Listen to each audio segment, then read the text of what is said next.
What's happening, everybody? Happy Thursday, and welcome to the Dynasty Warzone's The Fabulous Big Bet. I am your host, Memphis. You can follow along on Twitter at DWZ Memphis. And with me, as always, he is the good doctor, but I know him as the dirtiest player in the game today. He is Dr. Kyle. Dr. Kyle, what's going on, man? Same old, man. Another Wednesday, another week in the books of the NFL.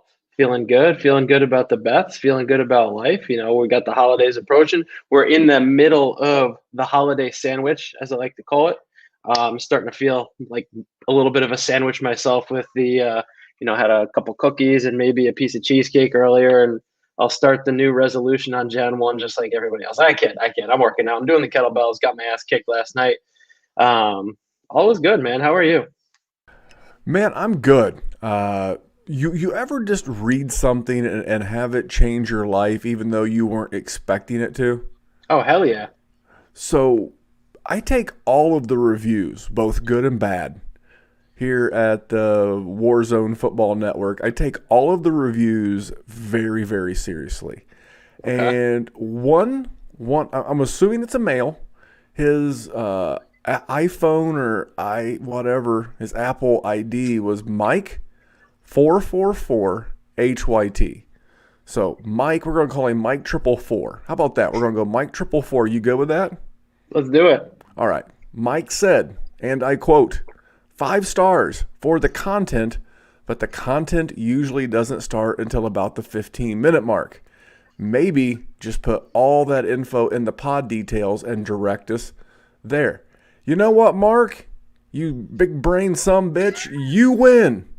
You win. I love it. I love the feedback. You're right. I've thought of this many times myself. We probably do spend a little too much time in the lead up. So I'm just going to do this. I'm not going to tell you what's coming up. I'm just going to tell you yesterday on the Warzone, the Dynasty Warzone, we had Ray Garvin, and we started breaking down the 2021 rookie class. Big things to come. And then on Friday, you and Maddie Big Chest will be doing the MRI. Is that right? Correct. We might hop on and record it tonight though if we can't.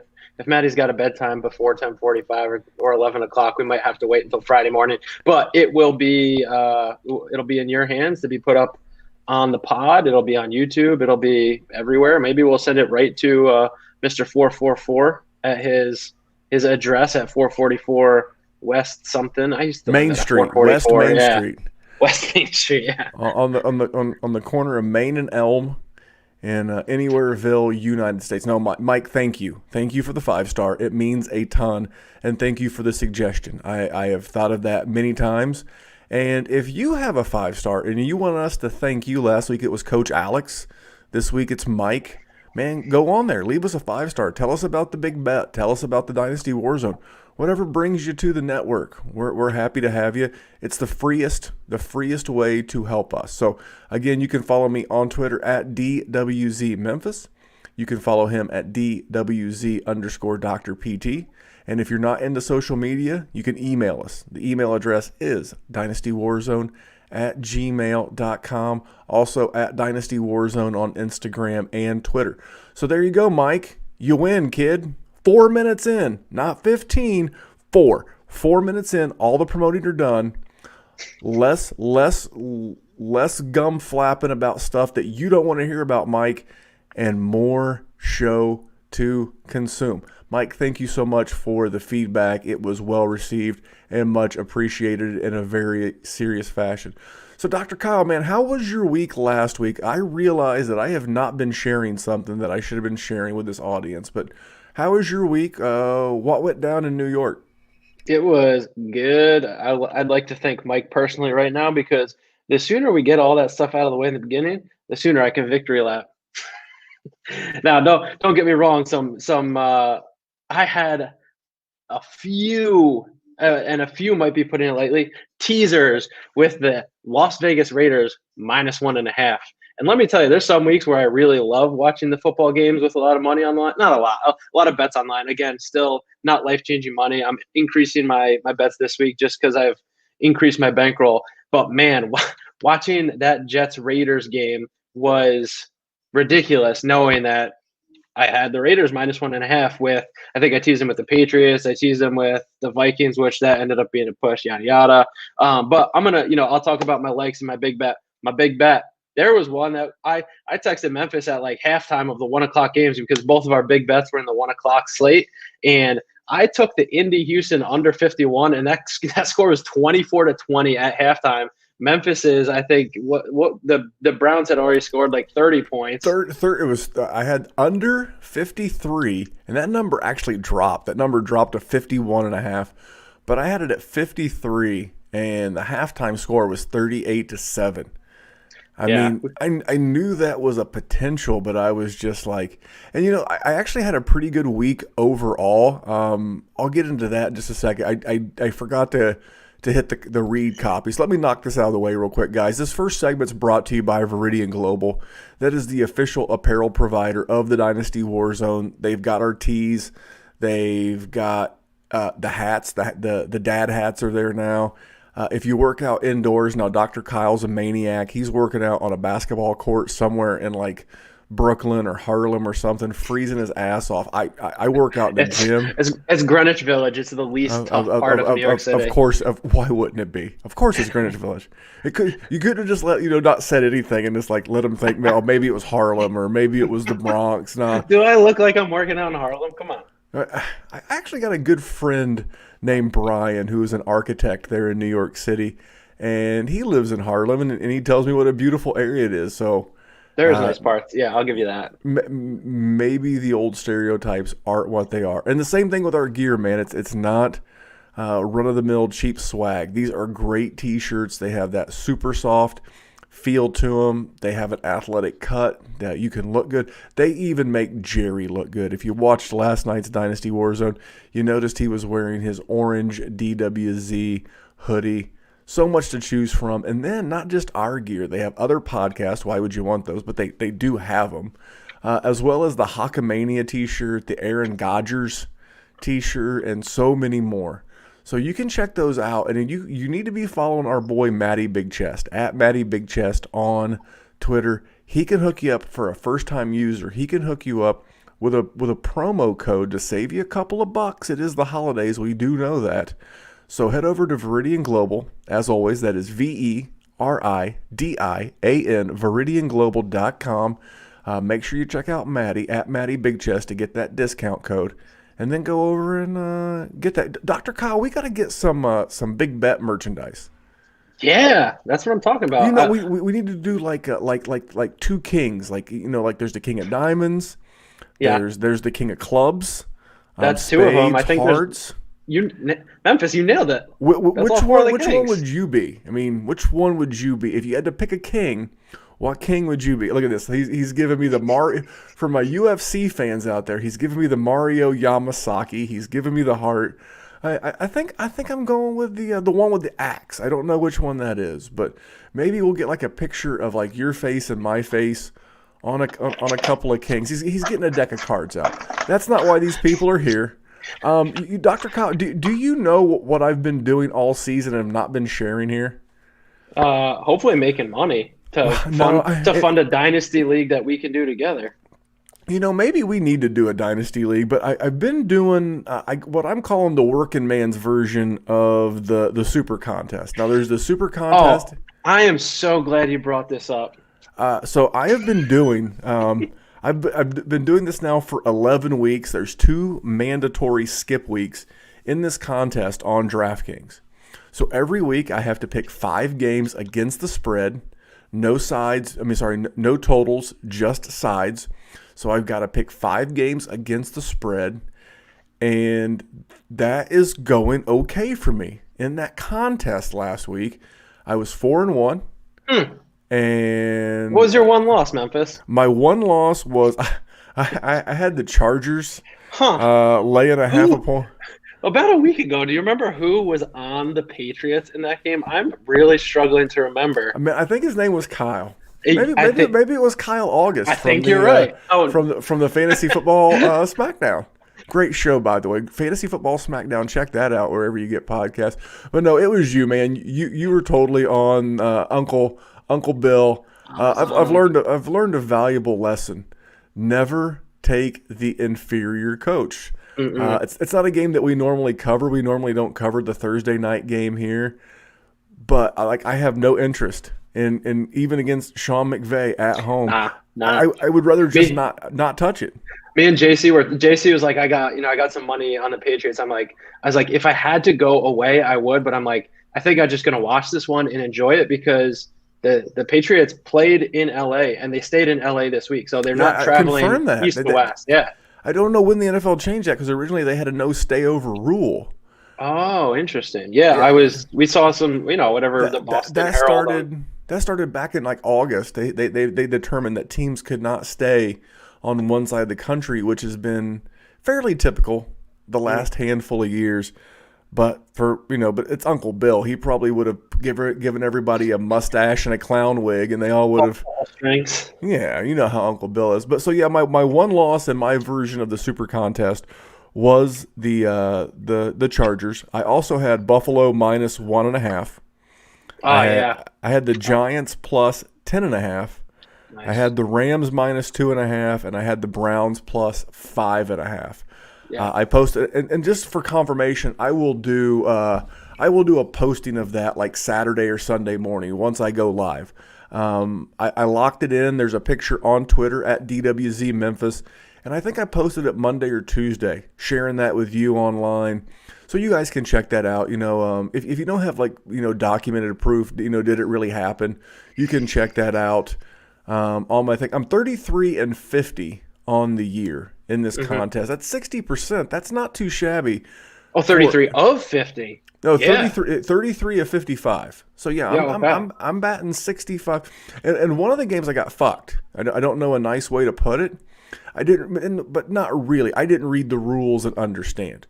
So in this contest, if the games are not played by Tuesday, they become an automatic loss.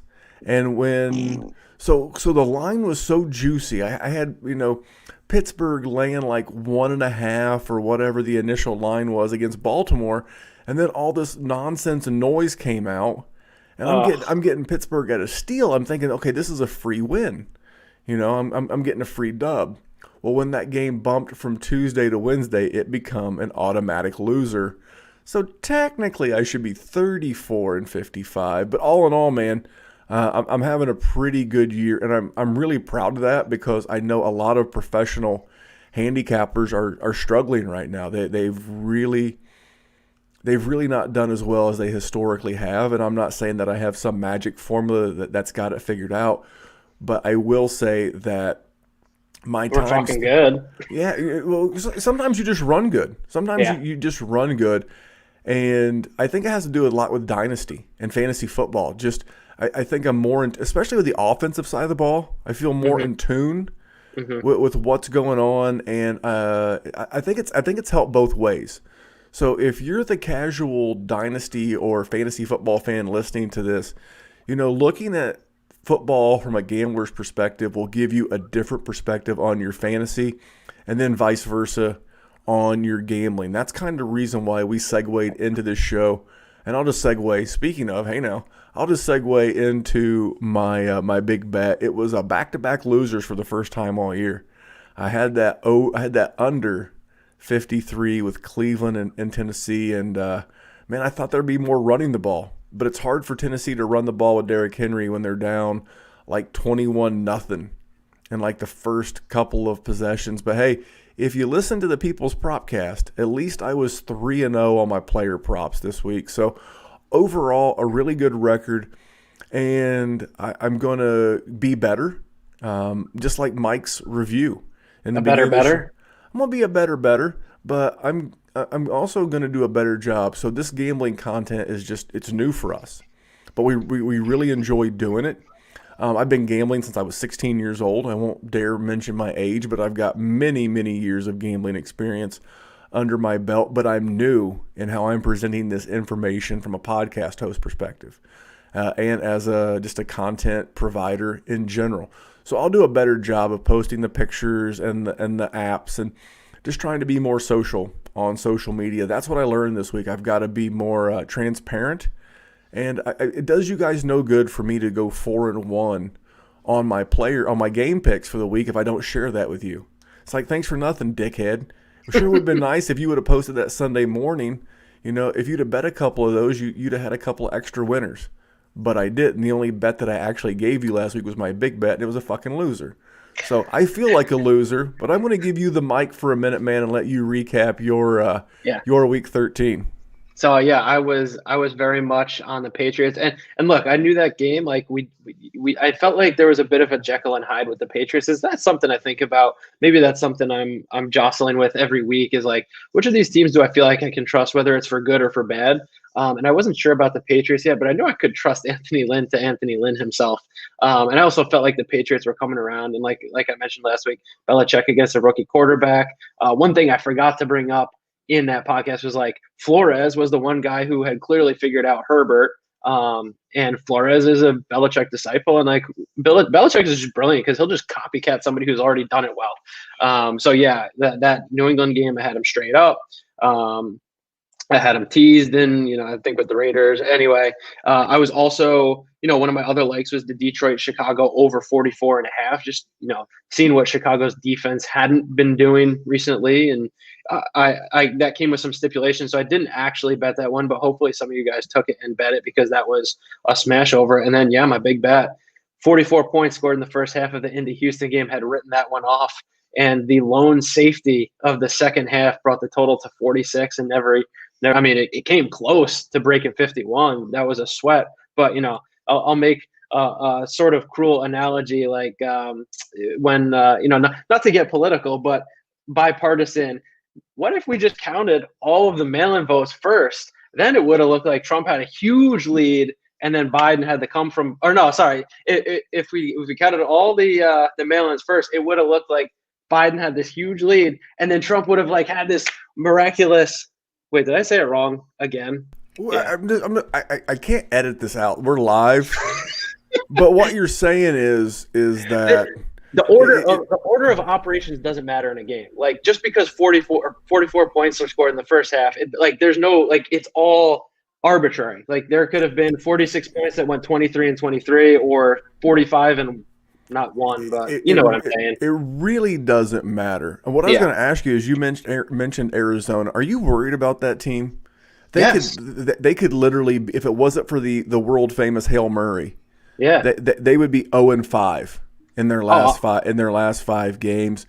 And I like the Giants this week. Like I don't. They're not up on my bookie. Like a half is it 3 or still 2.5? On FanDuel, it's 2.5. It's not up on my bookie yet, but if it gets to 3, I'm gonna hit it. It was 2.5. It was 2.5 early. So just a little peek behind the curtain for the listeners. When I start pulling my lines and doing my research for this show, I typically start on lunch at work in the truck, and I go right there. So they were up at about 11:30 Eastern time. For me, they may be down now, and then I usually cross-reference those with, because I have all the apps on my phone, William Hill, DraftKings, Sportsbook, FanDuel, MGM, Bet3 Rivers. I mean, I've got them all. I don't use them all. I mean, I only go through mybookie.ag. You kidding me? I'm getting my action down where the action needs to be down. But, that's our recap. That's a segment that I've tried to shorten up. You want to look back on what did you learn from and what mistakes are you not going to make this week. That's really the point of that segment. We're going to continue to make that shorter so we can make the end week, the games we're going to be talking about, we can make this segment a little bit longer for you guys, because you don't want to know what we lost or won money on. You want to know what you can win money on this week. So let's just roll into that, man. And this segment right here, this one here is brought to you by mybookie.ag. What terrific timing. Now, you can head over there. You can use the promo code DWZMemphis at sign up, and they will match your initial deposit up to 50%. So if you deposit $100, they're going to match it with 50. There's also going to be a free bet in there. A lot going on. Dr. Kyle, you are like MyBookie's biggest customer and number one nemesis right now. You've been using it very regularly. Yeah, lucky for them that I bet in small units. So it's probably this. I bet none of my bets move the line. Let's just put it that way. So it's not going to be mybookie.kyle.ag. It's still going to be mybookie.ag. But as your units increase, you're trying to win partial ownership of MyBookie. Exactly. Okay, perfect. And then I'll be moving the line personally from behind the computer. I'll just have a little slider right when you're about to hit confirm bet. I'm just going to slide it half a point. No, don't be that guy. Nobody likes that fucking guy. That was my buddy Drew. He was a bookie in high school, and he would just hand out like whatever line he wanted to people. That was great. Yeah, well, that's why you bet with mybookie.ag and not Drew. Don't bet with Andy. Bet with a reputable source. Bet with mybookie.ag. There's a promo code right in the show notes. You hit pause. You click the link that says MyBookie, Web Partners, boom, takes you right there. Promo code pre-populated. You just get rolling, and you can join us in the action. Speaking of the action, let's break down your first game. What's the first game that you like? Save your big bet, but what's the first bit of action that you're liking for Week 14? So my first I'm going with I'm picking a side. I almost went with 3 sides this week just because the totals are getting lower. We're getting into December, the hairier weather. And this was going to be my big bet possibly until I saw that Phil Rivers did not practice today with a toe injury. But I really like the Colts at Las Vegas laying just a hair under a field goal. If this game, I got this game at 2.5. Do you really think Phil Rivers is not going to play? This guy played the AFC Championship game without an ACL. Does he even need a toe? You can put him on one of those little like knee walker gimmicks that you doctors overcharge everybody for and let him just scoot his ass around the backfield. Not Philip Rivers was playing, but keep going. Look, the Raiders got away with one at the Meadowlands this week. Yes, it might have been a bad spot with, the west to east travel, but that's the goddamn Jets. That is the shoe-in 0-16 Trevor Lawrence Jets that the Jets were just dominated the second half. And there's been talks of this team not feeling like a team in the locker room, rumblings like that. They've not been able to stop anybody on defense. And this Colts defense, in the games where it's been shootout-ish or higher over-unders, they've been unhealthy on the defensive side of the ball, but they are healthy. They got Buckner they got DeForest Buckner back. Darius Leonard's healthy.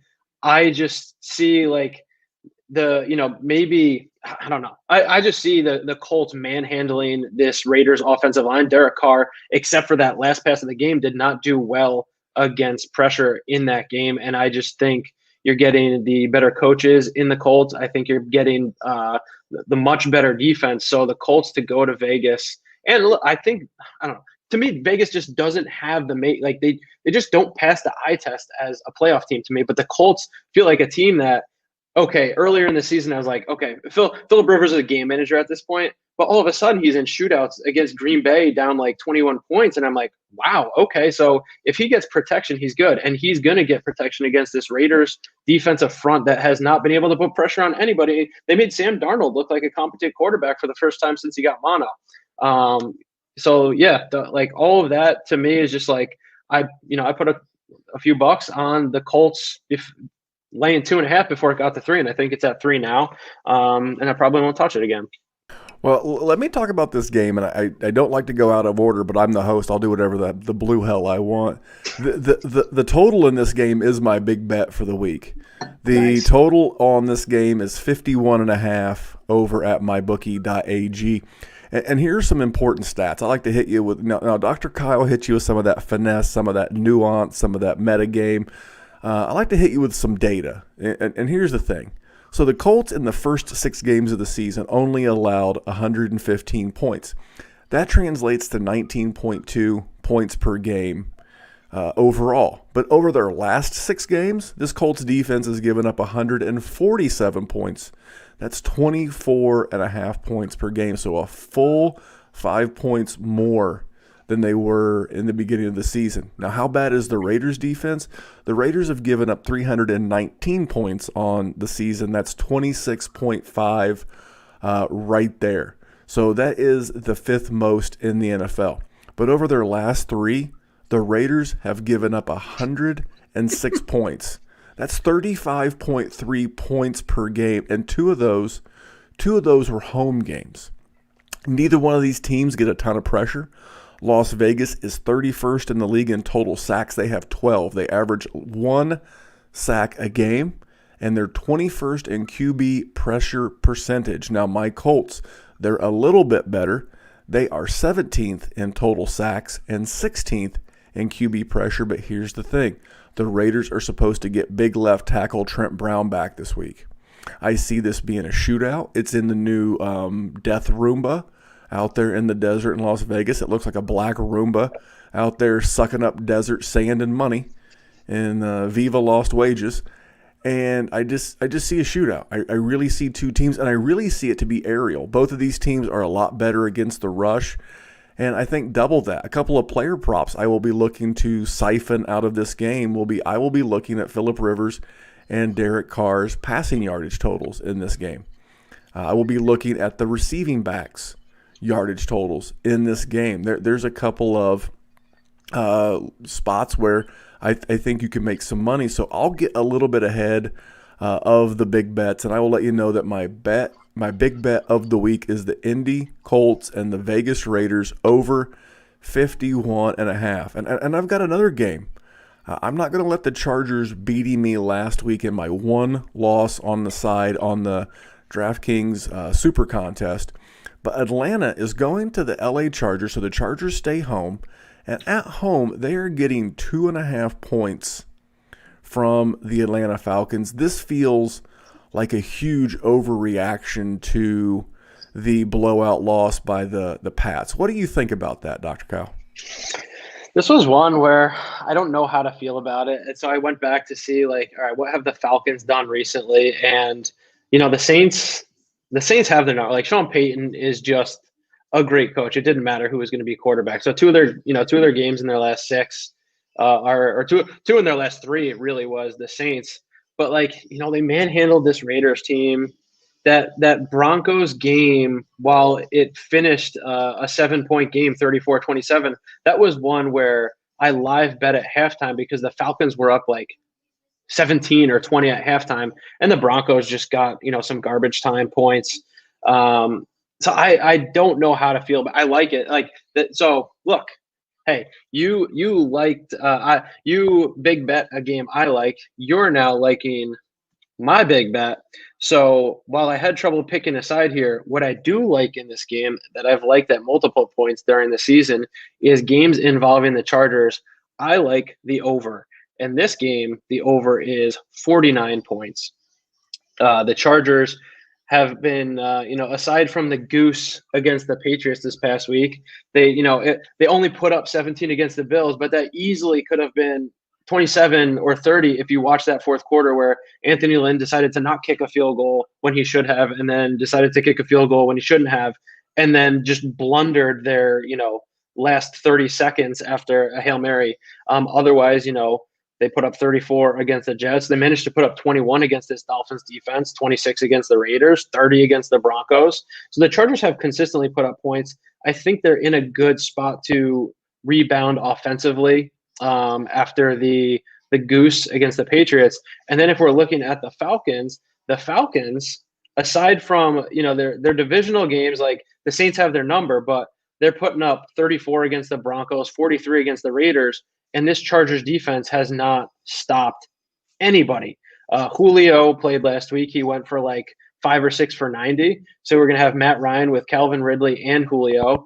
Todd Gurley, I think, is injured, but that might be to the benefit of that offense. So I think this game is going to be a shootout as well as the Raiders Colts one. I think I lean the Falcons laying slightly less than a field goal, but I could see. Well, let me cut you off. Do you know what the Falcons' record is this year when they're the favorite? No, they're 1-4 as a favorite. Whoa! The Chargers are 3-3 as an underdog. So this game feels like it should be a pick'em. It really feels like you should just have to pick a winner to do it. I may even look at the Chargers on the money line.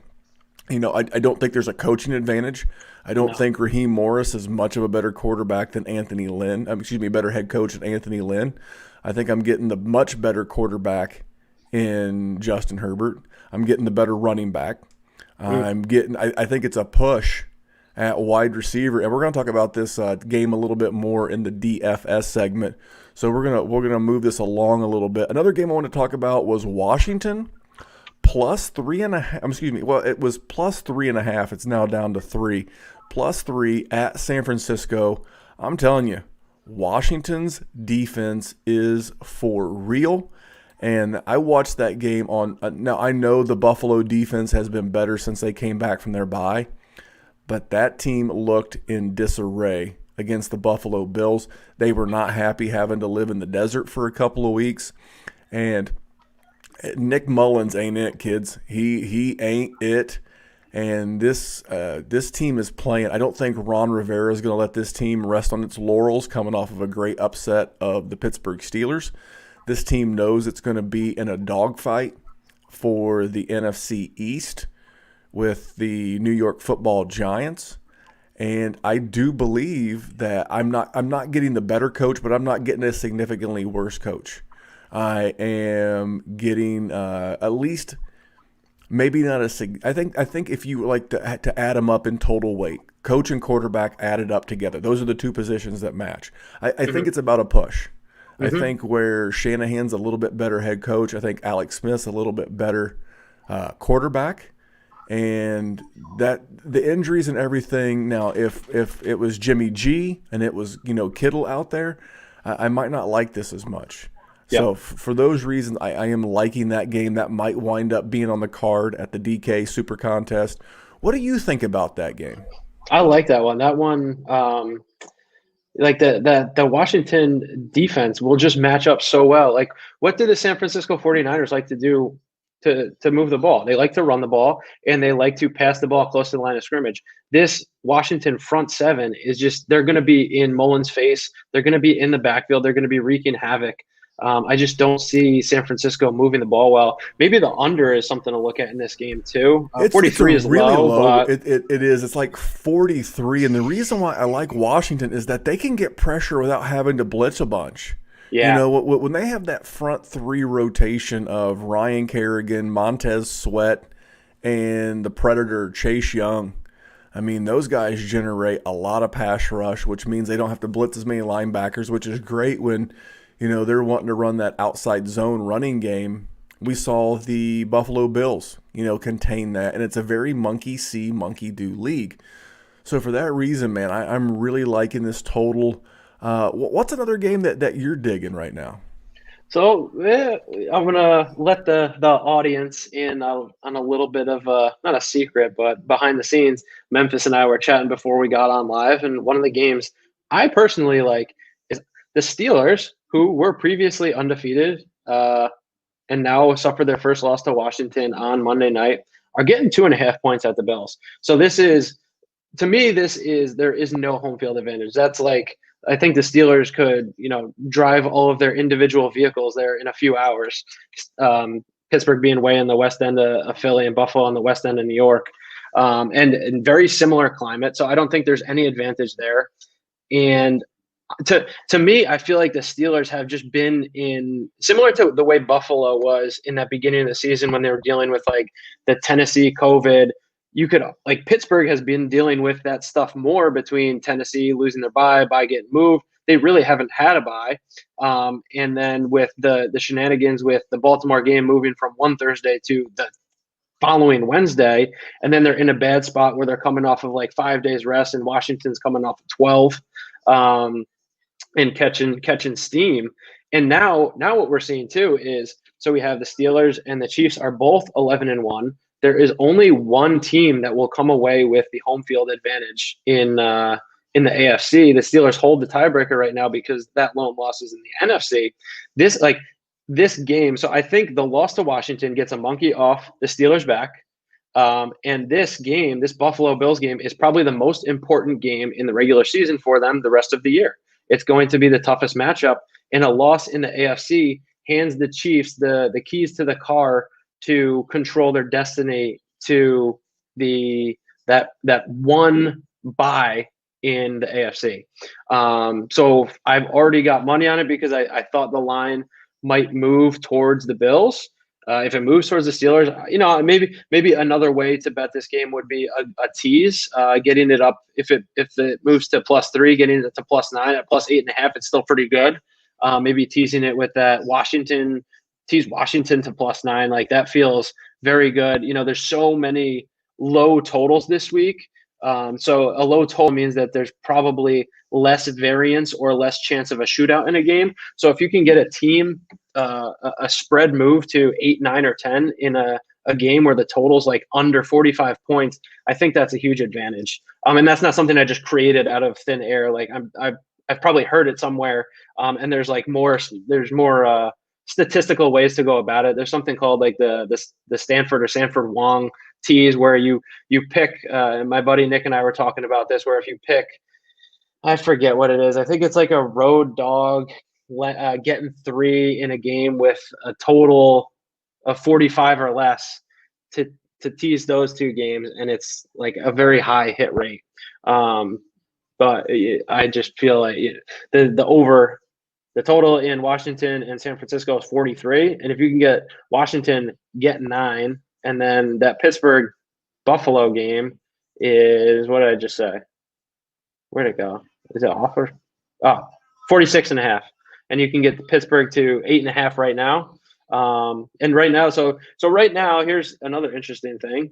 The Bills are -2.5, but you're laying a little extra juice at -115, which I think, Memphis, and you can correct me if I'm wrong, that the bets are coming in on Buffalo a little bit. So instead of adjusting the line right away, or the spread, they're adjusting the VIG. So is that preemptive to potentially, if the money's coming in on Buffalo right now, we could see it move to Pittsburgh +3, and then if you get Pittsburgh +3 and tease it to +9, 9's a good number. I don't feel like this is an overreaction. I think Pittsburgh's starting to figure out what the folks in San Francisco are starting to learn about. You can only overcome so many injuries. And, they lost Bud Dupree. They lost Devin Bush. Spillane, the safety, who's been playing safety for them, he's now out. That's 3 starters. You get into a quarter of your starting defense, and I know blah, blah, blah, next man up. I don't know. This is a Buffalo team that is playing great. They don't have to run the ball, and I don't think they really need to.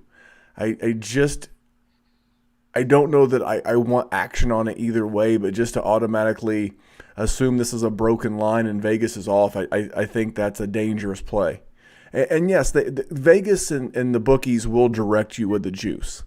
When a number looks too good to be true, I instantly look at what do I have to lay. And especially in prop bets. It's like, lay $1.43. I'm like, lay $1, fuck off. I'm like, no, I'm not doing that either. But no, man, this is an interesting game. I'll keep an eye on it. I could see the Pittsburgh Steeler fans, because Pittsburgh's such a public team. And remember who the public teams are out there. You have Pittsburgh, Dallas, Green Bay. The Chiefs are now a public team. New England used to be a much more public team.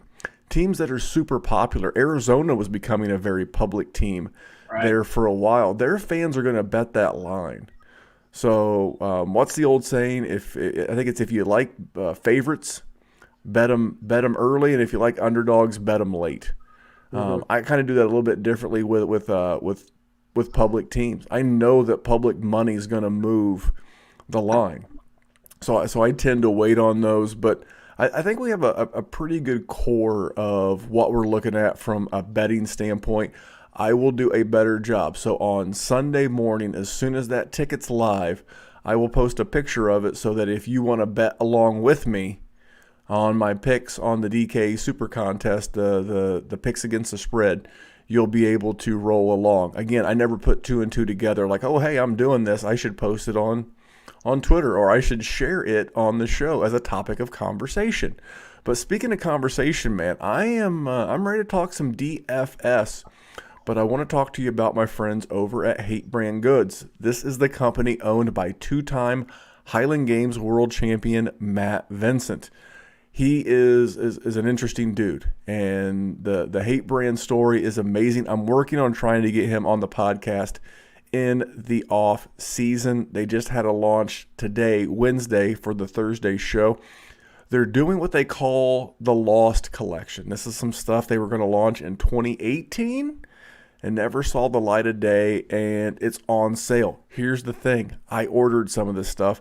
I used my own promo code, Memphis, at checkout, and even though it's cheap, I still got an additional percentage off by using the promo code Memphis at checkout. Dr. Kyle, did you see they released 2 new colorways of the GOAT shorts? I did. And did you order any? I didn't. It wasn't quite You're my off the cup team. of tea. I know, but what? Hey, is Matt listening ever? Because what do I have to do for him to get the floral AF one? Like, that's what I'm after. Like, give me the floral AFs. I just want a large floral AF, and I will be the best I will promoter shoot him a of DM. all I'm gonna time. be like, give me the heads up on the next time you're going to launch, and I will get those. I will get that heads up for you. But man, the GOAT shorts are my favorite. I ordered the new hexagon and the duck camo If I pattern. was a country bumpkin like you, I'd be on that duck camo Well, too. that's the whole thing, though. That's the whole thing. You steer into it. You're not a country bumpkin, but if you're wearing the country bumpkin gear in New York, you stand out even more. And if you want to stand out, go to thehviii.com. That's thehviii.com, or you can just hit pause, go into the show notes, you'll see the link.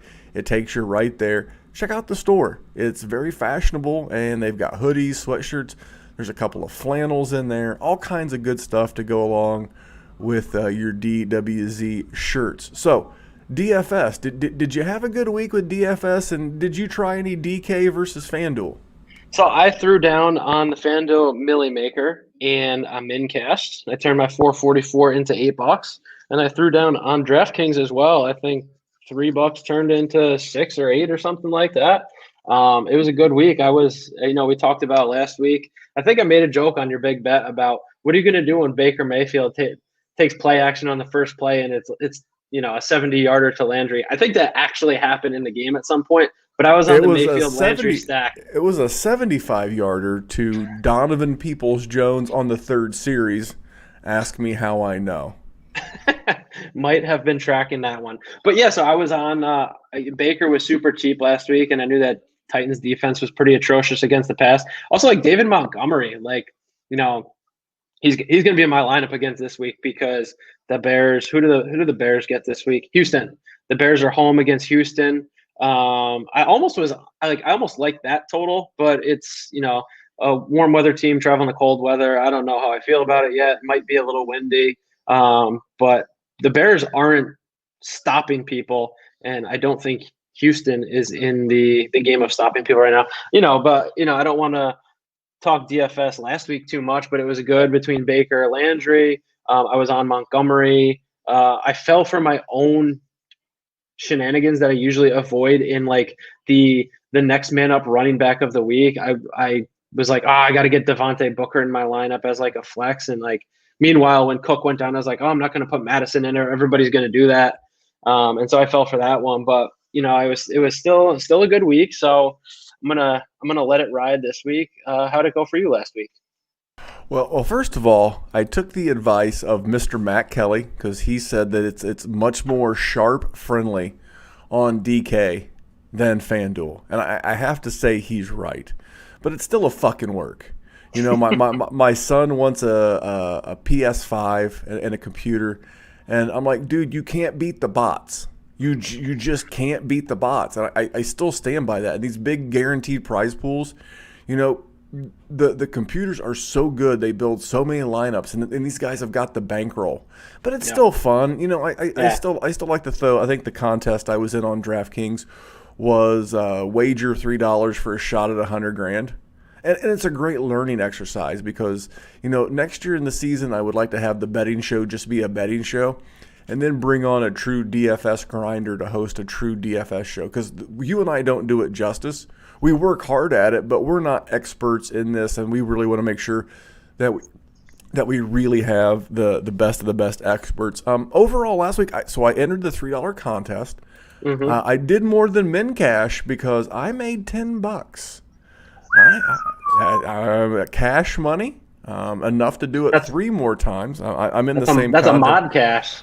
You know where I really fucked myself is where I the last minute I was doing some lineup rearranging, Mm-hmm. and I Ooh. had Kiki QT in there, and I pulled him for DJ Shart. He is no longer DJ Chark. He is no longer DJ Baby Chark. He is DJ Shart. That's like not really a fart and not really a shit. That's a shart. He is DJ Shart going forward. He was my only really big miss, and I'm kicking myself. If I did the math correctly, I would have been like in the $50 range with QT in there. I had Oof. Seattle. I had Seattle's defense because they were at 3,300 and they were playing Colt McCoy. Eckler didn't do a lot. Had I put so I had the combination of QT, who I did have. I never put David Montgomery. I had Eckler. I thought Eckler would be much more involved in the passing game, obviously with Stephon Gilmore, following Keenan Allen around, who had one of his worst games. I just thought that he would be more involved in the overall scheme of the game. It was just a bad, horrible overall game for the Chargers. So Eckler didn't kill me. I mean, he had like 9, 10 points. It just wasn't what you expected when you pay 7,100. But then I No. crushed everywhere else. I had a very unique. I don't think a lot of people had this. I had a Jared Goff Cooper Cup stack. They did fine. I had Jonathan Taylor. He was very chalk-ish last week. I had Justin Jefferson. I had Darren Waller. If you didn't have Darren Waller last week, you probably didn't hit the pay line. And then I had LaVisca. He was, if you remember last week on last week's show, he was my Mr. Mincash. He was a cheaply priced guy that I thought I could get away with. So enough about last week, man. We've got some time here because thanks to Mike 44, Mike 444, we got a little time here at the end. We don't have to rush through this quite as much. Dr. Kyle, what is your stack of the week for DFS? So my stack of the week, I'm going with Matt Stafford, and if Kenny Galladay is a go, it'll be Galladay. If he's not, I'm going Marvin Jones. They're surprisingly only, maybe not surprisingly at this point in the season with how much time Galladay's missed, but I think Marvin Jones is 5,800 and Kenny Galladay's six on the money, so it's really an easy swap.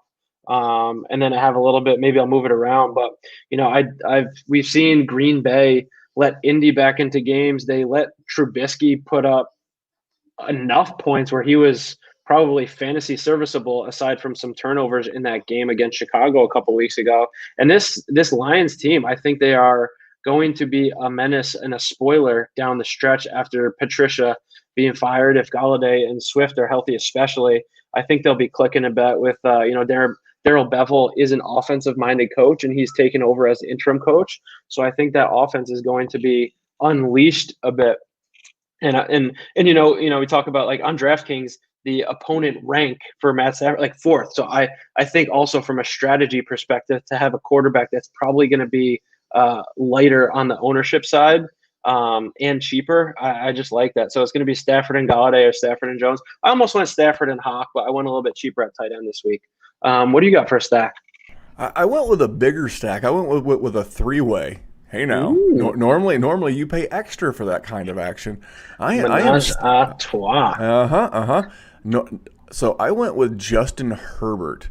Originally I had an Aaron Rodgers, Devontae Adams stack in there, but when you start looking at this Atlanta Falcons defense, Atlanta Falcons gives up the most DraftKings points to the quarterback position of any team in the NFL. They give up 26.6 points to the quarterback position. Then you go to wide receiver. That's where my man Keenan Allen's going to get stacked with him. And in DK scoring formats, you're not going to be surprised by this. Atlanta is the second most points given up to the wide receiver position at 45 points per game. And then let's go over to tight end, where they give up the fifth most points overall to the tight end on DK. But conversely, as bad as they are against the pass, as it relates to DK, they are not a good matchup for your running backs. They are the fourth toughest matchup for running backs on the season. So we fully expect this to be a high scoring game. Both teams should be mostly healthy, and I would much rather invest in the Herbert, Keenan Allen, Hunter Henry stack than I would say a Matt Ryan. And you could pick Julio Jones or Calvin Ridley, but a Matt Ryan, let's call it a Julio Hayden Hurst stack. I feel it's a little bit cheaper this way, and I feel like I'm in a premium position to score indoors, so no issues with the weather. And man, so for those reasons, I am big into this game. What do you think about that stack? And then roll right into your high dollar honey. I like that. And as far as this roster goes, my high dollar honey is Keenan Allen. I think he's like the fourth or fifth most expensive wide receiver option. And the way I was building my lineup, I was trying to sneak Devontae Adams in there. He would have been my high dollar, or I guess he's probably going to be a chalk guy this week. But I really like a bounce back week from Herbert. And like you said, like the Falcons defense hasn't been much against the pass. So I'm going with Keenan Allen there. All right. Well, I am going with the ultimate high dollar honey. I don't know how you build a roster or a lineup without him right now. It's Devontae Adams. The Lions are top 10 in the most points given up to the wide receiver position in the dynasty. The DraftKings scoring format. So you have to like that. You know he's going to get volume. This game's indoors. And guys, you're going to hear me both here in the Dynasty Warzone. You're going to hear me reference where these games are played a lot. If the last month, the month of November in Cleveland didn't teach you anything, it's that where these games are played matters. And even if there's not precipitation, these guys don't. I mean, I'm sure there's data out there to prove otherwise, but it just doesn't seem like the scoring goes up as much when it's negative 14 degrees. It feels like on a fast track in a dome is the recipe for success. So I want to be inside the dome with Devontae Adams. He's my high dollar honey, and then my chalk play. I actually have three. As odd as this sounds, and this all fits in one lineup, guys. I can post a picture of this if you want to. If you want to play this same lineup somewhere else, God bless you. My chalk plays this week are Jonathan Taylor, 5,800. Even though the Raiders aren't a great matchup, I think his usage is going to go up. He scored 21 DK points last week. Maybe it's 23 on a 50% snap share, and I think that snap share will go up a tick more. I like David Montgomery. I agree with you. I'm going back to the David Montgomery well against a very porous Houston defense. And then, when you start thinking to yourself, Memphis, Jesus H. Christ, where the hell are you getting all this bankroll to build this lineup? Where are you saving money? I'm saving money with Denzel Mims. On your car insurance by switching to Geico? I don't know. My wife takes care of that. But I went with Denzel Mims. This offense in New York actually looked halfway decent, and even though the Raiders' defense is shit, it's not any less or more shit than the Seattle Seahawks. I know the 12th man can be a factor, but there is no 12th man.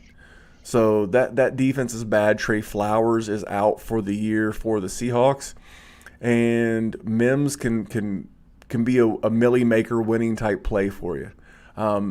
Jamison Crowder had a good week last week, but man, I'm willing to go with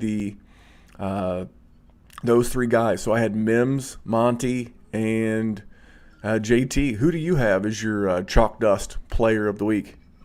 I would say, yeah. So I have Monty as well. He's getting the volume. I think he's got 5 catches in both games since Trubisky's been back. So he's getting involved in that passing game. And like I said, weather pending, I expect this game to go over. I don't think 35 to 40 degrees with 12 mile per hour wind is that cold for a football game. If the wind gets up to like 20, then I'll. But then again, like wind, you want the running backs in a windy game probably anyway. So I got Monty, and then my other running back is a bit chalky in James Robinson. Tennessee's defense has just continued to give up points to everybody. Robinson has only ceded 7 touches to other running backs on the season, and he's been more. Or maybe it was Robinson who's got 5 receptions in the past 2 games. It might even be both of them. Robinson's got 6 and 5. Monty's got 4 and 5. So both guys are getting involved in the passing game more so than they were earlier in the year. So that's my chalk. And then to fit all that chalk into my lineup, my cheaper guys, I got my man Tim Patrick. Never trust a guy with 2 first names unless he's only $4,200 on DraftKings. And aside for that game where they had a wide receiver at quarterback, he's got 4 receptions in each of his past 3 or 4 games. He scored 2 touchdowns against the Chiefs last week. So for 4,200, just squeeze him right in there to get those big guys up there. I also like Mike Gesicki has been he's been very relevant when Tua is under center. He's been relevant in the red zone. And the Kansas City defense is the 7th or 8th worst against the tight end this year for fantasy purposes on DraftKings. And then I'm going to my man J.D. McKissic. He is going to soak up the targets. The DraftKings format is full PPR. He's going to soak up the targets against San Francisco with Antonio Gibson. I think he's dealing with a turf toe injury. Maddie and I are going to do the MRI very shortly. And I can't see any way that Gibson plays. And McKissic is like a 9, 10, 11 target guy when Gibson's not there. And then my defense, a little bit sneaky. I don't know if it'll be sneaky this week based on what they did last week, but I like the New York Football Giants defense this week. So we just saw them come up with a brilliant game plan to play against a mobile, small quarterback in Russell Wilson. And this week they get Arizona, who has a mobile, small quarterback in Kyler Murray, who other teams have already figured out. But if you watch that game, and I'm on the East Coast, so I was forced to watch the Giants, the Giants' defensive line played very good contain on Russell Wilson. You could see him wanting to roll out to get out of the pocket and just rolling into the Giants' ends as they contained the ends. So I just feel like the Giants will be able to contain Kyler in a similar manner, especially with the shoulder injury. And not to mention Arizona, West Coast team playing on the East Coast at 1 o'clock on Sunday. I just see the potential for a slow, sloppy start for them. And they're only 2,600. And again, it says, they have the little red 6 next to them. Like, don't touch these guys because Arizona is not the team you want to play defense against. But I think the tides are changing there for both the Giants and Arizona. So I'm going to get them while people aren't on them. All right. Well, my Mr. Mincash is Mr. Cam Sims. Cam Sims from the Washington football team. Now, San Francisco has allowed the 14th most DraftKings points to the wide receiver position, and it's the toughest matchup for tight ends. So that kind of erases Logan Thomas, although the Steelers were a tough matchup and he did okay. But Cam Sims has played 80% plus of the snaps over the last 6 games. We're starting to see more and more attention focused on Terry McLaurin. And I'm starting to see a little bit of a rapport. And he's a big catch guy. He's coming off a 5 for 96 last week against Pittsburgh. And I could see him easily giving you 3 times the value on that 3,100 on DraftKings. I gave you almost my entire team. You'll have to figure out what defense I went with. But I do want to tell you one guy before we take this one in that I'm looking to avoid this week. It's Darren Waller. Now there's this we go point chasing sometimes. We go chasing points. He had 48 DK points last week, and we're gonna get that again. Well, as Lee Corso would say, not so fast, my friend. The Colts are the second toughest matchup in the league for tight ends. We've seen Darren Waller be neutralized at times before. Think back to the New England game, comes to the top of my head. And these two teams played last week last year, and Darren Waller did okay. He had 7 for 50, 7 catches for 50 yards. So it didn't break your back and make you humble, but it would not, if you got that same performance this year, it would not justify his like $7,100 or $7,400 salary on DK. So for that reason, that's why I went Hunter Henry. I saved a few $100 there, and I would much rather run him up against a very bad Atlanta secondary with in a game that I think will be a shootout. Not that I don't think the Colts game will be a shootout. I just think that Rocky Ya-Sin is a little bit more beatable on the outside. Xavier Rhodes, his middle name is Toast. So it might be a Bryan Edwards game. I just don't. Maybe Nelson Aguilar makes a guest appearance in this game. I just think for what it costs versus what you'll potentially get in return, it feels a little heavy-handed. But what's DraftKings supposed to do? He just had you gotta adjust. He just had 48 points last week. They've got to ratchet him up. I don't know that I want to pay up for Kelsey. So I think when you do like that delta of talent versus opportunity this week, mix in some cost, I really like Hunter Henry in the tight end position. But that's it, Doc. I'm going to get this one into the editing chamber while you go copy and cut an MRI with our man Matty Big Chest. Where can these people find you on Twitter, and how can they follow along for all your live betting information and everything? You can find me on Twitter at DWZ_Dr. PT. I'm looking at the lines all week long, so you'll see me tweeting thoughts.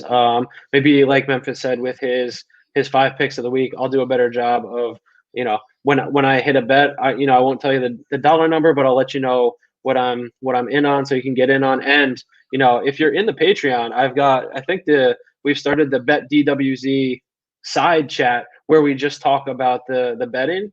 And I think we've grown to like somewhere between 7 to 10 guys in there. And we're talking about teases. We're talking what opens on Monday and what we think it's going to do on Sunday, and if we should get it or we should wait. So if you're not following along on Twitter, hop in the Patreon and slide into my privates. And no, don't slide into my privates. Hey now, edit that one. Edit that one out, Memphis. Have the editor take care of that one. Let me save you and your privates. So we don't typically talk a lot about the Patreon here because it's more of the Dynasty Warzone thing. But, out of almost 100 members, we're growing the betting side of it. And there's more than welcome. You're more than welcome to join. It's patreon.com/Dynasty Warzone. If you have any questions, I would put it up against any patron experience in fantasy football, especially for what you get for the money. We just released our first rankings of the year. They will be updated monthly. That's the only place to get the Dynasty Warzone Cruise rankings. That's me. That's Dr. Kyle. That's the other Kyle. That's Matty Biggs and Jerry. You can get all of our rankings. Our rookie rankings will be up in January. A lot going on over at the Patreon. Again, we don't talk a lot about it here because this is the betting show, but Dr. Kyle is spinning that off into a little side hustle. So thank you for joining us. Thank you for checking out the Big Bet. And on behalf of that man, he is the dirtiest player in the game today. His name is Dr. Kyle Bowser. I am your host, Memphis. You can follow me at DWZ Memphis. And remember, here at the Big Bet, we will tell you that money won is twice as sweet as money earned. We'll see you back here for more big bets, and I'll see you on Saturday for the People's Propcast. Thanks, guys. Have a great week.